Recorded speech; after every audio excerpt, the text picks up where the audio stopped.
सब सही हो जाएगा। सही है नहीं?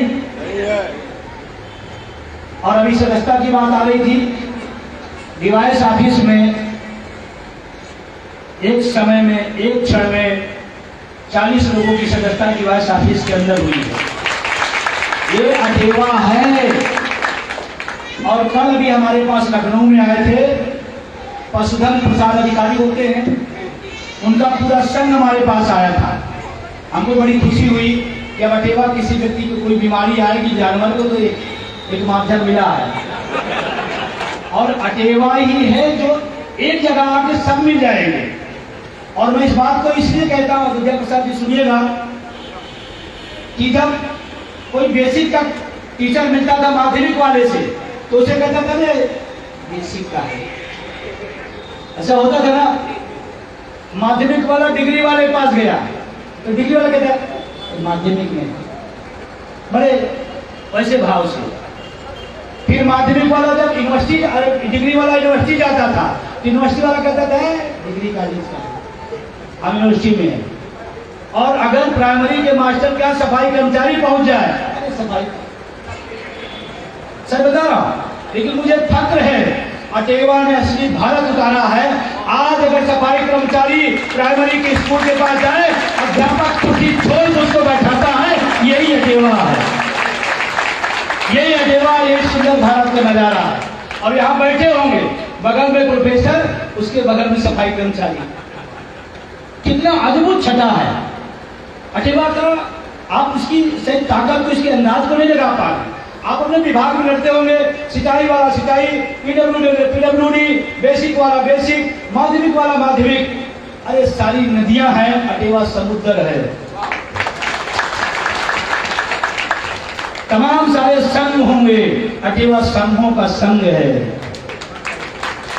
या नहीं है? हमारे बीच में मां शक्तियां भी आई हैं। त्योहार के दिन इनके यहाँ इनकी नंद आ रही होंगी, इनको अपने मायके जाना होगा। उस बीच में यहाँ बैठी हैं, यही पेंशन आंदोलन की ताकत है। इनको शुरू करना है। अब मुद्दे की बात पे आता हूं। अभी किसी ने चर्चा किया कि भाई प्रतापगढ़ के विजय बंधु जी हैं। हाँ, बिल्कुल सही है। मुझे फक्र है कि मैं प्रतापगढ़ में जन्मा हूं, इसमें कोई दो राय नहीं है। मेरा घर यहां से, आपने अगर सुना होगा कुंडा का नाम, कुंडा का नाम आते ही माना आपके दिमाग में फिर थोड़ा चर्चित ठीक ठाक दौड़ने लगता है ना? वहीं का एक थाना है हथीगवा। हथीगवा थाना और मेरी बाउंड्री एक है। वहीं पैदाइश हुई, वहीं पढ़ा लिखा। फिर उसके बाद इलाहाबाद गया, अल्लाहपुर, वहां से पढ़ाई लिखाई। फिर नौकरी की तलाश में इस शहर से उस शहर, उस शहर से इस शहर। फिर एक शहर मिला, बास क्या कहते हैं उसको, नवाबों का शहर।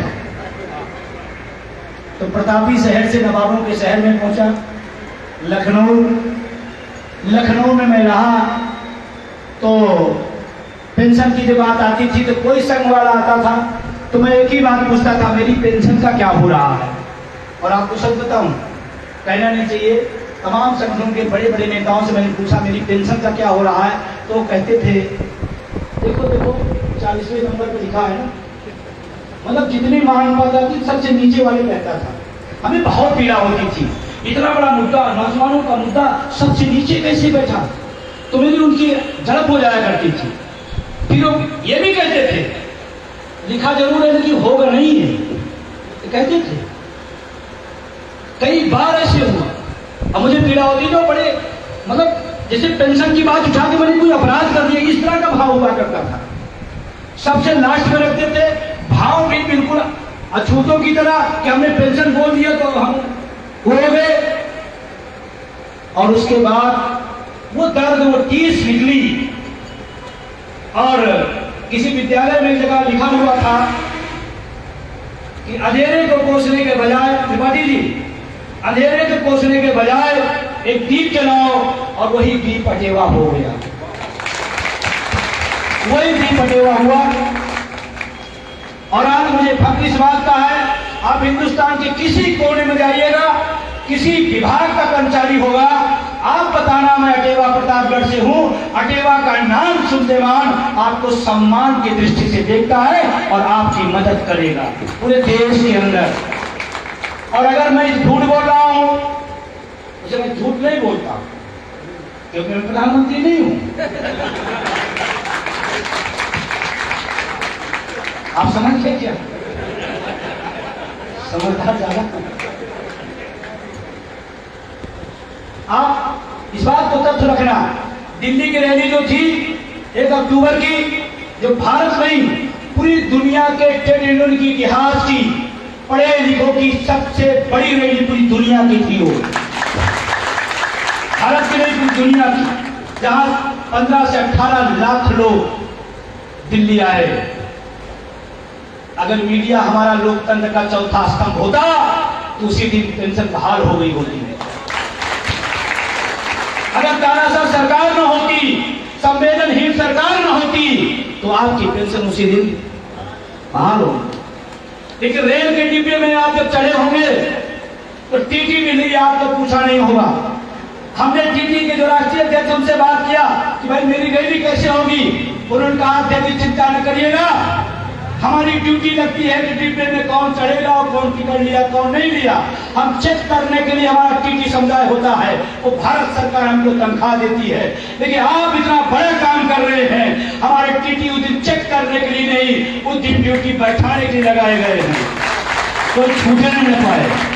और हुआ नहीं हुआ, हुआ नहीं हुआ। अटेवा कोई मोहल्ले का संगठन नहीं है, अटेवा किसी एक विभाग का, किसी एक जिले का, एक मंडल का संगठन नहीं है। अखिल भारतीय बैनर अगर धरातल पर किसी के पास है वो अटेवा के पास है। और हुआ नजारा देखा आपने। और आज एक पूरे देश के अंदर मामला चल रहा है। कई बार हमसे लोगों ने, अभी कुंडा के साथी हमारे हैं, राजेश जी आए हुए हैं, हमने कहा दिल्ली रैली में आप गए, आप देख के आए और कुंडा सुना रहे, ये कैसे हो सकता है? तो उन्होंने अपनी दिक्कतें, विसंगतियां बताई। सर मेरे यहाँ ऐसा होता है, मेरे यहाँ ऐसा होता है, वैसा होता है। अरे हमने यार, वहीं का व्यक्ति दिल्ली की सरकार से लड़ सकता है तो ब्लॉक और ब्लॉक के मंत्री से लड़ने में क्या दिक्कत है? मैंने निगाह नहीं गड़ाई थी, अब निगाह गड़ाया हूं। और कुंडा में अगले कुछ डेट तय करिए, इस पूरे अगल बगल जिलों का सबसे बड़ा कार्यक्रम कुंडा के अंदर होगा।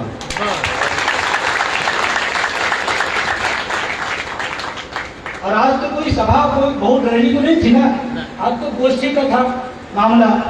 यही में आया हूं, मैं कई बार आया हूं। हादी हाल, एक बार कौन सा हाल है वो? हादी हाल का बुरा हाल था। रथ यात्रा में आया था, सड़कें जाम थी, यही प्रतापगढ़ है। आज तो सिर्फ गोष्ठी का स्वरूप था और हमने खुद कहा था जो जिम्मेदार पदाधिकारी हैं उतने लोगों को ही बुलाना है। अगर ये कार्यक्रम उसका का होता तो आज जनसैलाब रहता, लेकिन मैं उस जनसैलाब में क्या होता, एक दूसरे से हम बहुत नजदीक नहीं हो पाते। तो हमने कहा पदाधिकारियों, ब्लॉक के, जिले के लोगों से हम रूबरू हो सके।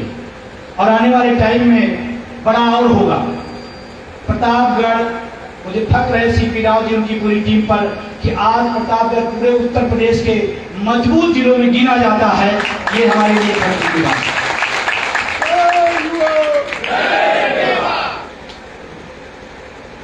अब आज की गोष्ठी पे आते हैं, क्या लिखा हुआ है? एनपीएस निजीकरण देश के लिए घातक। क्या ये लाइन सही है या गलत है? अब बोलिए भाई, कितने लोग सहमत है कि हाँ सही? कोई एक आध आदमी जो बताए कि नहीं गलत है। ये जनमत है, ये जनमत संग्रह है।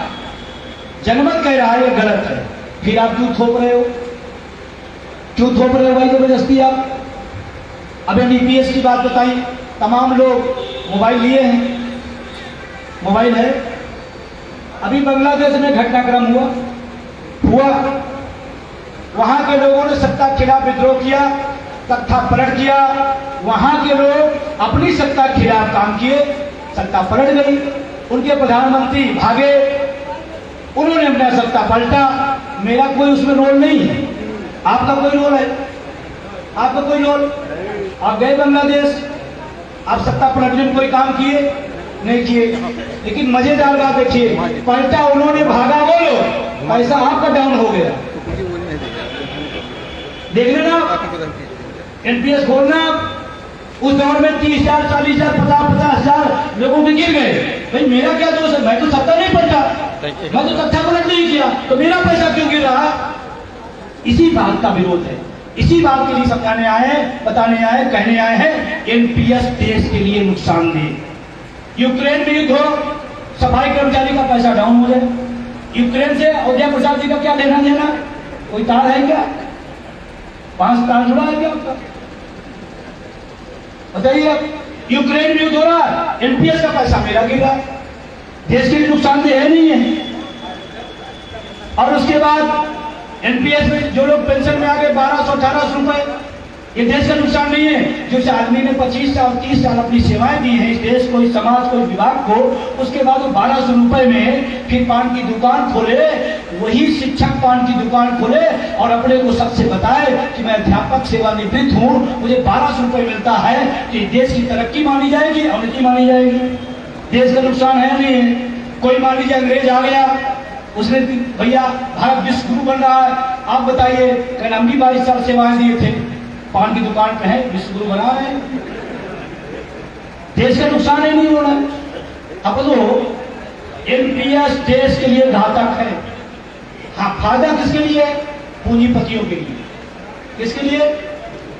पूंजीपतियों के, जिनके पास कोई मैथ का टीचर है क्या यहाँ? मैथ का मैं बता दूं? अच्छा आप हैं, 1 मिनट तक खड़े हो जाइए, कोई टेस्ट नहीं दूंगा, आजकल सारा टेस्ट सरकारें ले रही है, हम लोग ले कहां पाते। हमारे बीच में पार्वती विश्वकर्मा जी हैं, महिला संयोजिका आई हैं, इनका भी जोरदार स्वागत है, अभिनंदन है।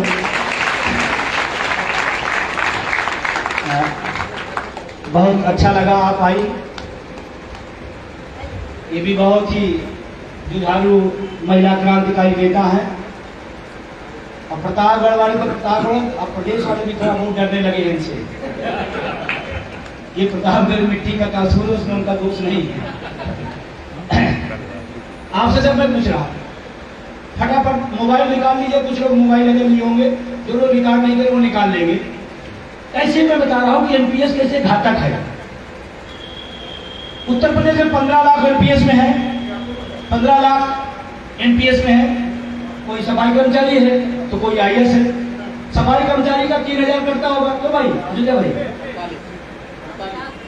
3,000, 4,000, 5,000, जिसका जिसके वेतन 10%, यानी कि न्यूनतम हम 3,000 मान लेते हैं।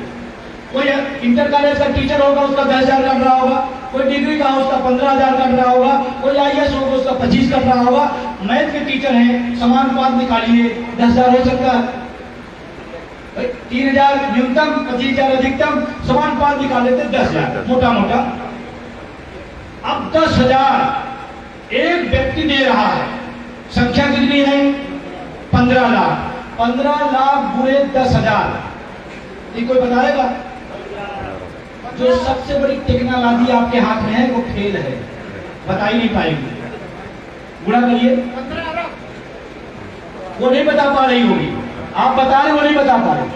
वो टेक्नोलॉजी, दुनिया की सबसे बेहतर टेक्नोलॉजी, वो एनपीएस का पूरा भाग नहीं कर पा रही। 15 अरब है ना? सही है, मैं थोड़ा कमजोर हूं।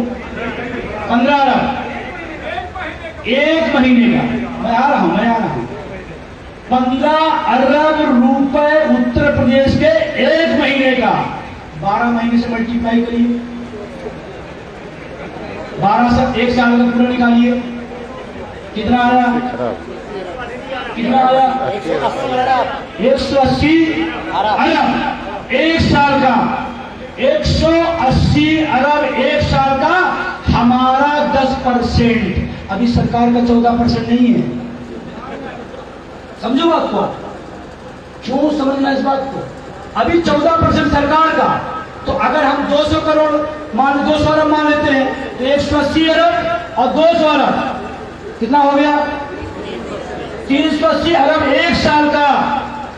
अरे मूर्ख सरकार, अगर इसको आप अपने हिसाब से लगा दो, इसी में ओल्ड पेंशन आप दे लोगे, इसी में दे लोगे। अगर आपकी नीति है तो, आपकी नीयत ही नहीं है, सच यही है। बैठिए सर। ये विनय प्रताप सिंह जी हैं और बहुत कर्मठ साथी। मैं क्या बताऊं, मैं इनकी इतनी धूल प्रशंसा, क्योंकि प्रतापगढ़ से जब मेरा किसी से बात होता है तो हमने भाई कौन सबसे अच्छा काम कर रहा है, तो गाय बगाए 10 लोग फोन कर 8 लोग यही नाम ले लेते हैं। बहुत बड़ी बात है, आपको सैल्यूट करता हूं, बहुत शानदार। एक साल का हिसाब किताब, कौन सा हिसाब किताब? क्यों भाई, हम तो हिसाब भी नहीं पढ़े हैं। वित्त मंत्री जी जेएनयू से पढ़ी हैं और जिस जेएनयू से पढ़ी उसी को नाश कर रही हैं, यही आपका वित्त मंत्रालय है। सोचो आप, अभी आपको गुणा कराता हूं, और पूरे देश में 1 करोड़ 10,000 पूरे 1 करोड़।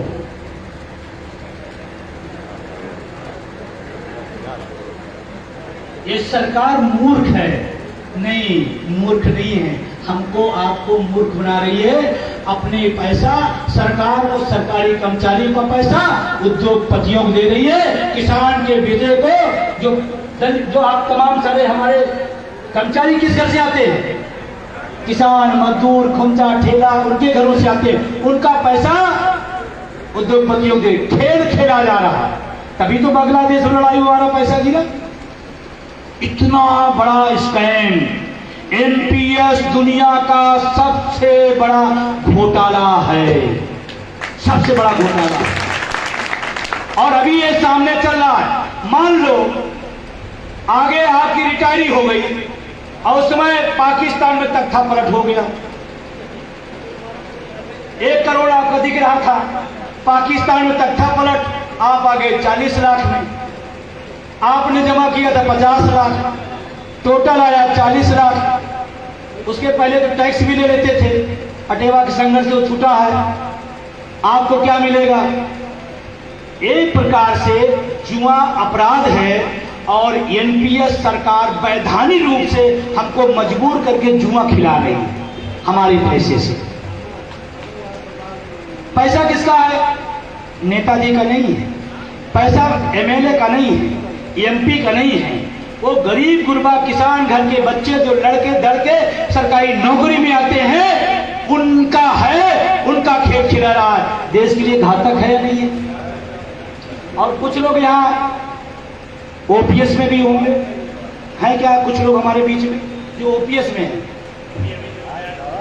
नहीं, नया नहीं, ओपीएस में कुछ लोग होंगे। नए वाले की बात नहीं कर रहा हूं, पुराने वाले। उनका जीपीएफ करता है, जीपीएफ करता है ना, जो पुराने लोग उनका जीपीएफ करता है। जीपीएफ जानते हैं, हमारा शिक्षक कर्मचारी का सम्मान स्वाभिमान होता है। जब हम चारों तरफ से पंग हो जाते हैं और बेटी का ब्याह करना होता है तो पिता कहता है, बेटी तुम परेशान नहीं होना, ये जीपीएफ से तुम्हारे हाथ पीले करेंगे, ये है हमारी जीपीएफ। हमारा बच्चा, आपका भाई पढ़ने जाता है इलाहाबाद यूनिवर्सिटी में, जेएनयू में, तो पिता कहता चिंता न करना बेटा, ये जीपीएफ किस दिन काम आए, जाओ तुम तैयारी करो, आईएएस बनो, पीसीएस बनो, एमबीबीएस बनो, हम जीपीएफ से तुम्हें पढ़ा देंगे। ये है जीपीएफ की ताकत। आज एमपीएस वालों के पास कई लाख रुपए है, झुंझुना। ये घातक है या नहीं घातक? कोई आदमी स्वाभिमान से अपनी बेटी को ब्याह दे, अपनी बहन को ब्याह दे, ये देश के लिए अच्छी बात है, बुरी बात है? तो एनपीएस देश के लिए घातक हुई नहीं हुई? अब आते हैं निजीकरण, बातें बहुत सारी हैं, आते हैं निजीकरण पर।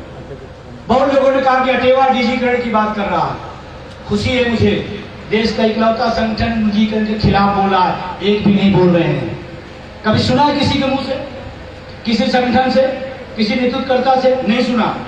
और निजीकरण मैंने लाइन लगाई है, मैंने लाइन दी है, आपने देखा भी होगा, निम्न और मध्य वर्ग के खिलाफ अमीरों का षड्यंत्र है निजीकरण, षड्यंत्र है। और आज एक खबर और आई है, UPSC 45 joint secretary, deputy secretary और ज्वाइंट सेक्रेटरी लेवल के 45 पर लेटर एंट्री से भरा जा रहा है। ये किसी जाति धर्म का नहीं है, ये निम्न और गरीब वर्गों के खिलाफ, ये हमारे आपके खिलाफ साजिश है। इलाहाबाद से एक अंधेरे के कमरे में, कितने लोग इलाहाबाद पढ़े हैं? इलाहाबाद जो पढ़े छोटे से कमरे में अंधेरा, जहां रोशनी और हवा नहीं आती, वहां गांव गरीब का बच्चा जाकर के ख्वाब पालता है मुझे आईएएस बनना है। और जो है वो प्रतापगढ़ का हो, चाहे इलाहाबाद, चाहे जौनपुर, चाहे बलिया, चाहे सहारनपुर का, वो छोटा सा ख्वाब लेके बड़ा सा अरमान लेकर के जाता है और उसके बाद आईएएस बनता है। वो वहां पर फोड़ के आंखें मर जा रहा है, उसके बाल झड़े जा रहे हैं, उसकी पूरी जिंदगी वही तहस-नहस हो जा रही है। और हमारे सेवक महोदय दिल्ली से लेटर एंट्री मार रहे हैं, फिर वो बेचारा क्या करेगा? इस साजिश से निम्न और मध्य वर्ग के खिलाफ। और निम्न और मध्य वर्ग की जाति नहीं होती है, सारे लोग होते हैं उसमें, सारे लोग होते हैं। 45 लोगों को डिप्टी सेक्रेटरी और ज्वाइंट सेक्रेटरी डायरेक्ट, वो भी आईएएस जाता है तो पहले तहसील में जाता है, ब्लॉक में जाता है, और ज्वाइंट सेक्रेटरी जो प्रमोशन के बाद पहुंचता है। ये है निजीकरण।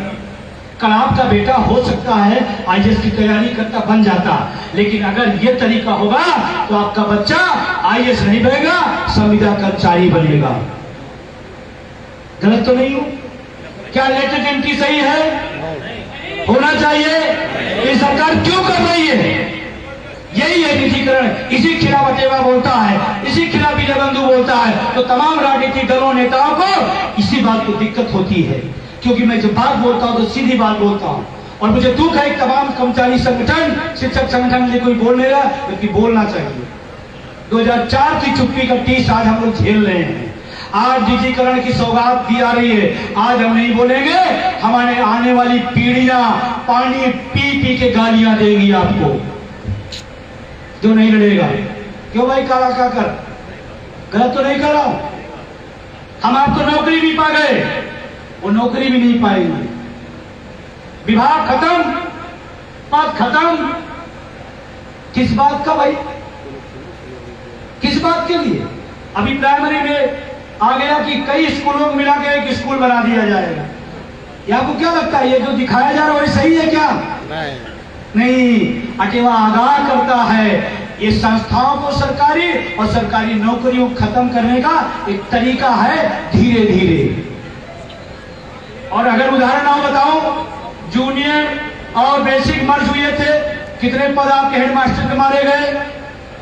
मारे गए नहीं मारे गए? अगर वो न मारे गए तो आज हो सकता बहुत लोग उस सीट पर होते, उसका वेतन मान पाते। मारे गए नहीं मारे गए? यही है निजीकरण। इसी खिलाफ मैं पिछले 4-5 साल से लगातार बोल रहा हूं। और इसीलिए मैंने चंपारण से लेकर के बिहार, पूरा उत्तर प्रदेश घूमते, उत्तराखंड, मध्य प्रदेश, महाराष्ट्र, तमाम राज्यों के होते हुए राजघाट तक 18,000 किलोमीटर की यात्रा एनपीएल निजीकरण भारत छोड़ो में किया। 33 दिन लगातार। और अगर डेट आप सुन लीजिए, 1 जून से जब टेम्परेचर 45 और 47 का होता है, जब लोग घरों से निकलना नहीं पसंद करते थे, तो इसी अटेवा और टीवीएस सड़कों पर इसी के खिलाफ अपना ताकत दिखा रहे थे, विरोध प्रदर्शन कर रहे थे। 33 दिन लगातार उस धूप में। क्योंकि मैं जान रहा हूं, मैं तो नौकरी पा गया, लेकिन मेरी आने वाली पीढ़ी नहीं पाएगी। कितने लोग चाहते हैं कि हमारे आने वाली पीढ़ी सरकारी नौकरी न पाए? कोई है? कोई है? कितने लोग चाहते हैं हमारा बेटा संविदा पर शामिल हो जाए, आउटसोर्सिंग में आ जाए? तो इसकी लड़ाई आपको लड़ना पड़ेगा, क्योंकि आपके बच्चों के भविष्य के साथ खिलवाड़ किया जा रहा है। लड़ेंगे? लड़ेंगे? नहीं साहब, विजय बंधु बहुत अच्छा भाषण दिए, हमने सुना, अब चल के घर सो जाते हैं, क्या काम? नहीं, मैं आपको बताने आया हूं, आप अपने आसपास लोगों से इसकी चर्चा करिए। आपकी नौकरियां नहीं मिल रही है, उसके लिए अटेवा लड़ रहा है।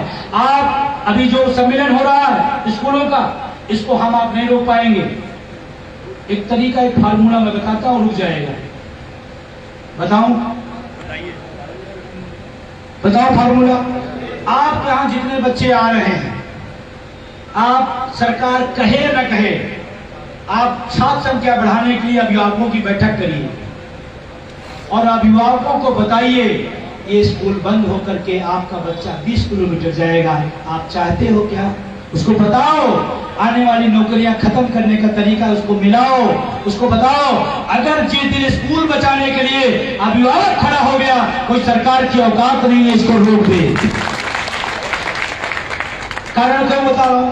हम आप सोच रहे हैं ऐसा क्यों कर रहे हैं? अभी सरकार कर रही है।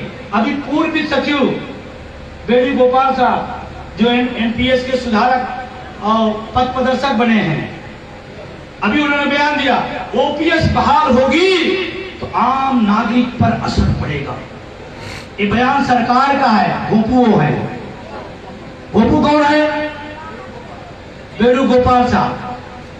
मटेरियल सरकार का है, तो आपको भी उसी तरीके लड़ना है। आप स्कूल बचाने जाओगे तो करे 70,000 मास्टर पारा, नौकरी फंसी तुम्हारे।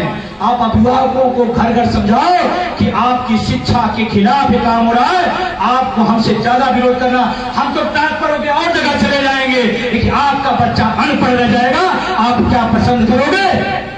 अभिभावकों को खड़ा करना पड़ेगा। इसीलिए आप कहोगे हम क्यों खड़ा करें?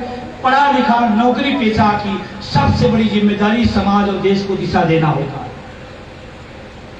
सबसे ज्यादा दिशा बाबा भीमराव अंबेडकर साहब ने कहा था कि आपकी जरूरत जो नौकरी पेशा है, हर देश के नागरिक से 10 गुना काम उसका ज्यादा है इस देश को दिशा देने का। गलत कह रहा हूं? तो मेरा मित्रों, आपसे मैं कहना चाहता हूं, अपने आसपास मोहल्लों में मोहल्ला बैठक करिए। एनपीएस निजीकरण के खिलाफ आप उसमें सरकारी कर्मचारी बुलाइए, उसमें गार्जियन को बुलाइए, छात्रों को बुलाइए और ये लड़ाई को आगे बढ़ाइए। नहीं ऐसे आंख के सामने होता चला जाएगा और हम लोगों ने अपने आंख के सामने तमाम चीजें जाती हुई देखा है। देखा नहीं देखा? क्यों संतोष जी बताइए? हमारे संतोष जी बहुत शानदार मित्र हैं और इनका भी बहुत स्वागत है और बहुत ही सामाजिक व्यक्ति हैं और लगातार इनसे भी मैं कह रहा हूं कि आप जागरूकता का आगे इस क्रम को आगे बढ़ाइए। सिविल सोसाइटियों को हमको जोड़ना पड़ेगा। अब ये काम टीचरों करना है, कर्मचारियों करना है। ध्यान रखना, अपने को कमजोर भी समझिएगा। अगर आप आ जाए ढंग से तो सरकार आपसे नहीं लड़ पाएगी। गांव में कौन प्राइमरी का मास्टर, गांव में कौन सफाई कर्मचारी, गांव में कौन सिक्योरिटी, गांव में कौन लेखपाल, सारा तंबू तो आपका है, भोंपू अकेले उनका है। आप जुटिए इस काम में, मैं कह रहा हूं आप प्लीज मोहल्ला बैठक करिए। मोहल्ला बैठक आज अपने आप चाय पे आइए, बैठते हैं, चाय पे बैठक हो गई, उसमें आप अपनी बात रखिए, जोड़िए सिविल सोसाइटी को। ये बात और किसी ने बताया क्या? सब लोग अपना अपना गुट, अपना अपना विभागीय संगठन चला रहे हैं। कोई एग्रीमेंट करा दिया तो उनका ये देखो हो गया, वो हो गया, सब नाश होता जा रहा है और सब बताते हैं सब अच्छा हो रहा है। और तमाम संगठनों को कहना नहीं चाहिए, यहाँ तमाम सारे संगठन है जो अटेवा के सहयोगी संगठन है, लेकिन तमाम संगठन आपके साथ जब रहते हैं तो कर्मचारी जिंदाबाद और तुरंत हटते हैं तो सरकार जिंदाबाद। इनको भी पहचानना पड़ेगा। यही बात मेरी अखर जाती संगठनों को। तो कहता विजय बंधु बहुत एगोरिस्ट है। मैं एगोरिस्ट नहीं, मैं साफ बात कह रहा हूं। दोनों तरफ कैसे हो सकता है? एक तरफ सरकार जिंदाबाद, एक तरफ कर्मचारी जिंदाबाद। वर्तमान सरकार की बात कर रहा हूं। ये तानाशाह सरकार है, संवेदनहीन सरकार है, कर्मचारी शिक्षक विरोधी सरकार है। और मैं यूं ही नहीं कह रहा हूं कि मेरा कोई पूर्वाग्रह है। आप टकते हुए देखा है। आपका डीए मिला क्या? किस दौर का? कोरोना काल का। कोरोना काल, जब मानव जात पर सबसे बड़ा संकट आया और परिवार के लोग परिवार को छोड़ के चले गए, उस दौर में शिक्षकों, कर्मचारियों, नर्स और डॉक्टर, स्वास्थ्य कर्मी, सफाई कर्मचारियों ने उस मानवता के लिए काम किया। उस दौर का डीए ये पाप नहीं, महापाप है। और धर्म की बात करने वाले मैं कहना चाहता हूं ये महापाप है। हम तो सोचे थे कि हमने वो काम किया है, अपनी जिंदगी का सर्वश्रेष्ठ किया है, कोरोना काल में हमें डीए भी मिलेगा और पुरानी पेंशन भी मिलेगी। लेकिन ये तानाशाह सरकार हमारा डीए भी नहीं दी। ऊपर से कुछ स्वास्थ्य कर्मियों पर फूल बरसाए जा रहे थे, डीए काट के फूल बरसाए जा रहे थे। गले में माला और पेट पे लाल, कैसा लगता होगा? कैसा लगता होगा? हर चीज कट रही है। आप थोड़ा चश्मा उतारिए, मैं आपसे कहना चाहता हूं। और कुछ लोग ऐसे कहते नहीं साहब ऐसा ऐसा नहीं है। मैं कह रहा हूं जिस पार्टी से कोई विधायक बनता है उसी पार्टी ने उसको विधायक बना दिया, उसके बाद वो सांसद बन गया, उसके बाद माननीय मंत्री बन गया और उसको अगली बार टिकट नहीं मिला, वो पार्टी बदल देता है। वो अनपढ़ है, वो अपना ही समझता है। और हम लोग तो विचारधारा से बनी हुई है। बुढ़ापे की लाठी किसे नहीं, विचारधारा नहीं जा रहे। सोचो उस अनपढ़ से भी ज्यादा हम मूर्ख आदमी, और हम करें दुनिया के सबसे बड़े बुद्धिजीवी हम ही। अरे भाई विधायक सांसद मंत्री बनने के बाद टिकट नहीं मिला, स्थान बदल दिया, हमारे बुढ़ापे की लाठी हम भी बदल जाएंगे 27 में। क्या दिक्कत है भाई? जिसके लिए मर रहे तो बदल के चला गया, फिर दूसरा नमूना भेज दिया, फिर हम उसके पीछे पड़े हुए थे। और वो मजे के बाद आपका कुत्ता भी नहीं उठाता। दादा क्या नहीं उठाता, फिर भी हम बड़े। तो मेरे मित्रों, जाति धर्म की जब बात होगी तो नेताओं का फायदा होगा, मुद्दों की बात होगी तो जनता का फायदा होगा। और इसीलिए विजय बंधु मुद्दों की बात करने आए। किसी ने मेरी जात पूछी, अभी किसी वक्ता ने बोला आपको ओपीएस चाहिए कि जाति चाहिए? जात चाहिए तो तुरंत दे दे, और ओपीएस चाहिए तो भी कभी लड़ाई बंद करके घर बैठ जाए, नहीं मिलेगी। कौन सा चाहिए आप? कितनी छोटी बात, कितनी निम्न बात। अरे आपकी लड़ाई लड़ा हूं बुढ़ापे की, आपको ओपीएस मिल जाए, वही आपकी जाति है, वही आपका धर्म है, वही सहारा है, वही आपका धर्म है, सब कुछ है। और अभी बात आई, कुछ लोग 2005 के पहले वाले हमारे बीच में हैं क्या, जो भी विज्ञापन के मामले में पेंशन बहाल हुई, कुछ लोग हमारे बीच में खड़े बगल में है, एक बार खड़े हो जाए, बगल में ही है, खड़े हो जाए, मंच पे आ जाए। जो लोग रमेश जी आ जाइए, आप आ जाइए, मंच पे आ जाइए, आप यहाँ सब लोग आ जाइए। जो लोग अभी अभी 2005 के पूर्व वाला,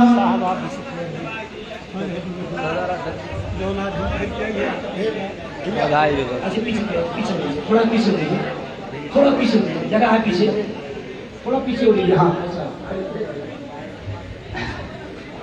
ये लोग उस जमात में बैठे थे, एनपीएस वाली जमात में, अब वहां से उठ के ओपीएस वाली जमात में आ गए।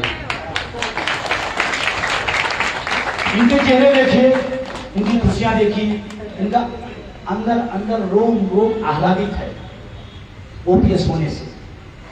अब इनको ओपीएस चाहिए कि जाति चाहिए? ओपीएस। अब एक आदमी हमको कहे नहीं भाई साहब मैं तो ओपीएस छोड़ता हूं, मुझे जाति चाहिए।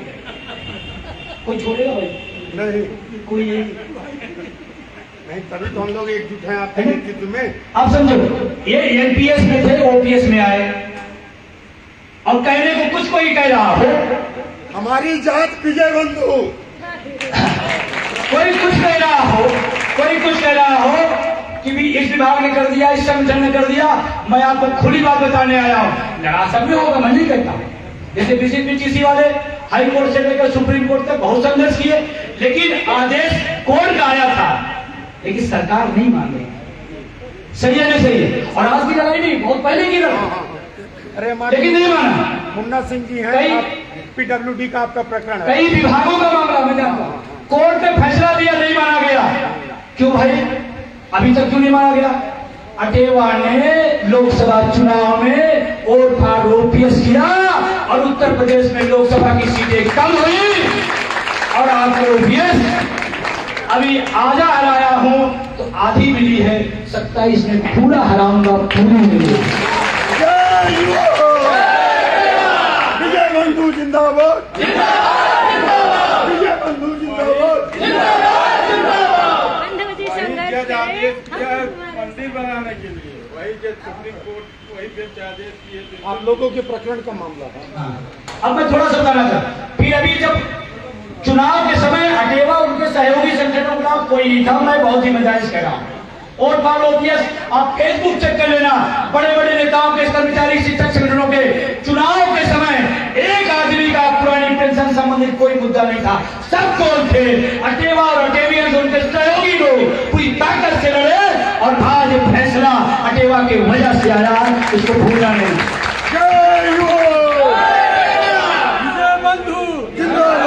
और विभागीय संगठनों की वजह से आता तो बेसिक लड़ा मिल जाता, माध्यमिक लड़ा मिल जाता, जलकर में नहीं लड़ा, नहीं मिलता, वन विभाग नहीं लड़ा, नहीं मिलता, पुलिस विभाग वाले तो बिल्कुल नहीं लड़े, उनको नहीं मिलता। इसका मतलब विभाग की लड़ाई से नहीं, अटेवा ने सबकी लड़ाई लड़ी और सबकी बहाल हुई। अभी रुकते नहीं। हेलो भैया, हेलो, अभी आपकी जिम्मेदारी है, अभी कुछ बताने वाला हूं। तो विभाग की नहीं लड़ाई थी, अटेवा का संघर्ष था, आप सबका साथ था, वोट की चोट थी, इसकी बदौलत मुझे पता था। 1.5 साल से चीफ सेक्रेटरी के टेबल पे पड़ा था मामला, हम भी कई बार किए और लोगों ने प्रयास किया, नहीं हुआ। और जैसे लोकसभा हारे, बिना किसी के कहे फाइल मंगाए के, ये अटेवा की वोट की चोट का असर है, जिससे आपके चेहरे पर रौनक आई। आपसे मेरी जो अपेक्षाएं हैं सभी से, अब इनको मिल गया है सबसे, चलो अब तो अपना काम बनता। लेकिन अटेवियंस हैं, ऐसा नहीं करेंगे। मैं इनसे 2 निवेदन करूंगा, एक अनिवार्य होगी, एक वैकल्पिक होगी। अनिवार्य है कि जो लोग पेंशन में आ गए हैं, दूनी ताकत से इस आंदोलन को चलाएं, इनके लिए। 2004 में जो गलती की थी हम लोग न करें, जैसे उनको गाड़ियां मिले, हमको नहीं मिले। इसलिए आप सबकी पहली अनिवार्य शर्त है कि इस आंदोलन को इनसे ज्यादा मेहनत, इनसे ज्यादा ताकत आपको लगानी पड़ेगी। जितना आपने संघर्ष किया उससे ज्यादा करना है। तैयार है? एक देश में एक विधान, एक देश में एक विधान। तैयार है?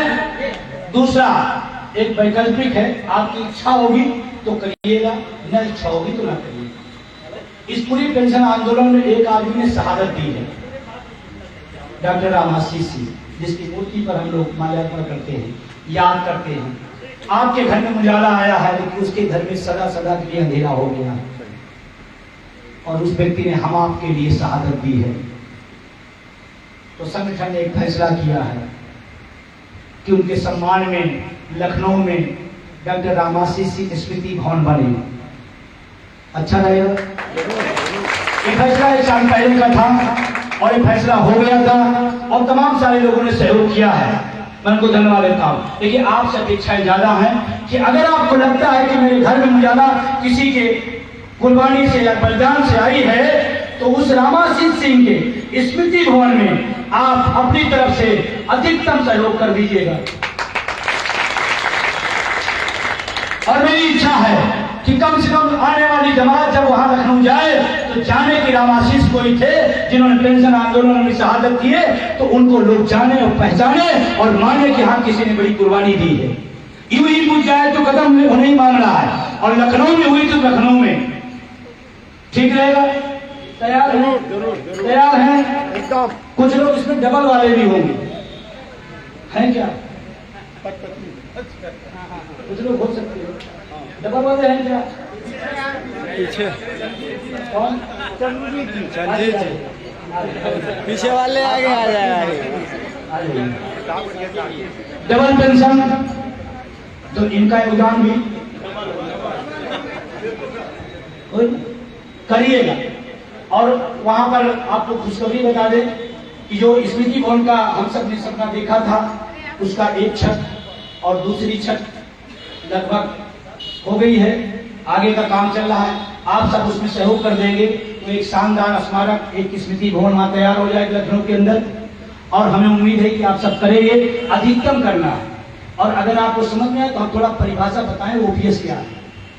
आज आपकी जितना वेतन है ना उतनी ओपीएस मिलेगी। आज आपका जितना वेतन है ओपीएस में आने के बाद इतने वेतन से कम नहीं होगा, आज के डेट में उससे ज्यादा होगी। तो आप समझ सकते हैं स्मृति भवन में आपको सहयोग कितना करना है। इसलिए से जरूर कहूंगा, आप क्या चाहते हैं कहने के लिए? आप अपनी भावना करें।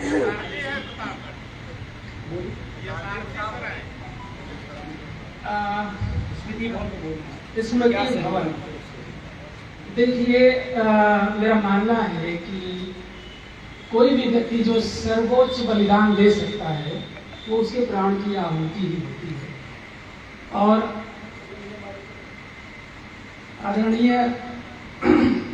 रामाशीष सिंह सर, उनके लिए अगर हमें ये अवसर मिला है कि हम उनके लिए कुछ कर सकते हैं तो माननीय अध्यक्ष जी, मुझे लगता है कि आप बहुत वाजिब और उनके बलिदान से अगर कंपेयर करें तो बड़ी छोटी उम्मीद हमसे कर रहे हैं। हम इसको सहर्ष स्वीकार करते हैं और आपकी उम्मीदों पर और मैं आपका वक्तव्य चल रहा है सर, मैं इसमें व्यवधान नहीं बनना चाहता हूँ। लोग बहुत ध्यान से आपको सुन रहे हैं सर। बहुत सारे साथी हैं जो अपनी तरफ से जो योगदान कर सकते हैं, करेंगे, सब उम्मीद करता हूँ। सिर्फ आपके योगदान से क्या होगा, उनकी सम्मान में एक स्मृति भवन तो लखनऊ बन ही जाएगा। जब प्रतापगढ़ से आप चलते हैं, अमेठी से चलते हैं, इलाहाबाद से लखनऊ जाते हैं तो आप रास्ते में सोचते हैं कि कहाँ रुकेंगे लखनऊ। अगर आपका निर्णय होता ना कि लखनऊ तो जा रहे हैं यार, रात दिन तो चलो ठीक है लेकिन रात कहाँ रुकेंगे। मौसी को फोन करें, उनके पास 2 ही कमरे हैं। मामा को फोन करें, कोई आपके बड़े दूसरे मिजाज के हैं। होता नहीं होता, आप रास्ते में इस मूड में रहते हैं कि हम लखनऊ रुके तो कहाँ रुके।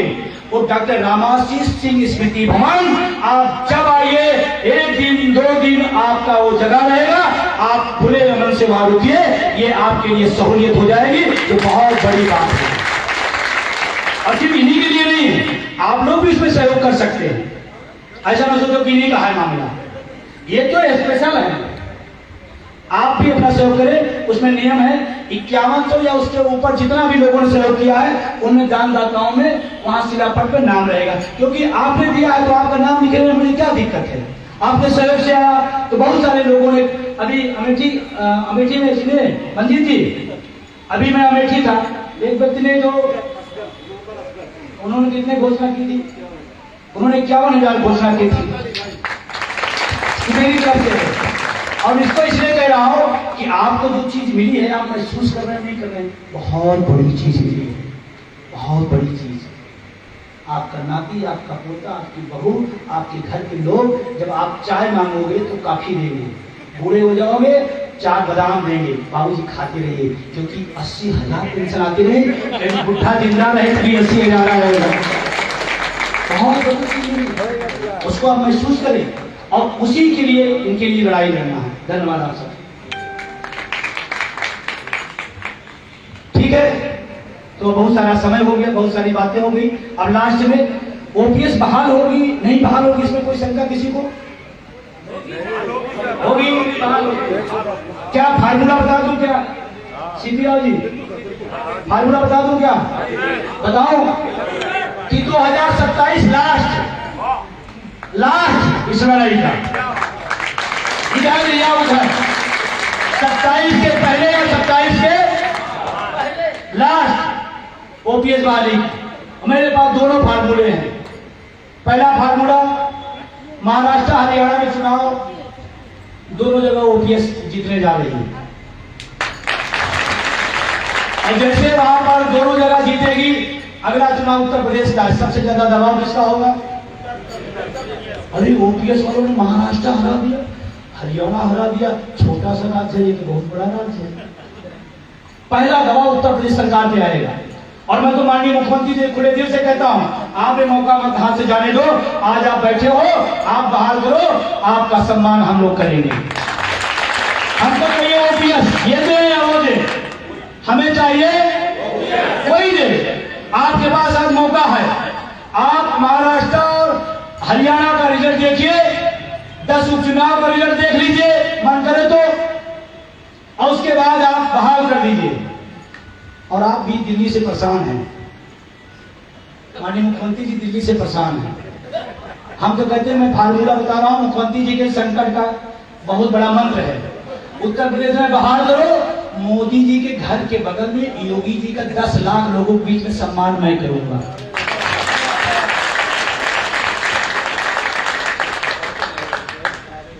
और वहीं से हैरान है आप, अब मास्टर स्ट्रोक चलो आप, और यूपी हो जाएगा तो पूरा देश हो जाएगा। यूपी होने के बाद फिर सुबह शाम झड़ी लगे कि आज ये राज्य, सुबह ये राज्य, दोपहर में ये राज्य, शाम को ऐसे झड़ियां लगेगी। आप कहोगे नहीं ये नहीं हो सकता। अरे कल कोई सुनता नहीं था, संसद भवन में होड़ मची है, हम उठाएंगे, हम उठाएंगे, हम उठाएंगे, हम उठाएंगे। लगी नहीं? ये किसकी वजह से हुआ? मैं वहां गया, याद है, फोटो देखा, एक दिन में किसी संगठन, किसी नेतृत्व द्वारा 45 से ज्यादा सांसदों को एक दिन के अंदर हमने ज्ञापन और अपनी बात रखी संसद के अंदर। वो चाहे गडकरी साहब हो, वो चाहे राहुल गांधी हो, वो चाहे डिम्पल यादव हो, या तमाम संगठनों, तमाम राजनीतिक दलों के नेता, मैं सबको दिया, सबसे निवेदन किया मैंने, योगी जी दिल्ली का टेंशन का फार्मूला मेरे पास है, आप बहाल करो, मोदी जी के बगल में हम सम्मान करेंगे, वैसे भी वो सो नहीं पाएंगे। फिर अभी तो टेंशन लखनऊ में था, दिल्ली कैसे आ गया? क्यों पार्वती जी? सही है, पार्वती सोच रहे बहुत ज्यादा देर हो रही है। ये जरूरी है, ठीक है, ये फार्मूला अगर ये सेट हो गया तो 27 के पहले आप कहोगे नहीं ये तो नहीं करेंगे। अरे 2005 का मामला अगली विधानसभा में खन्ना साहब ने कहा ये नहीं हो सकता, अगली विधानसभा में हो गया।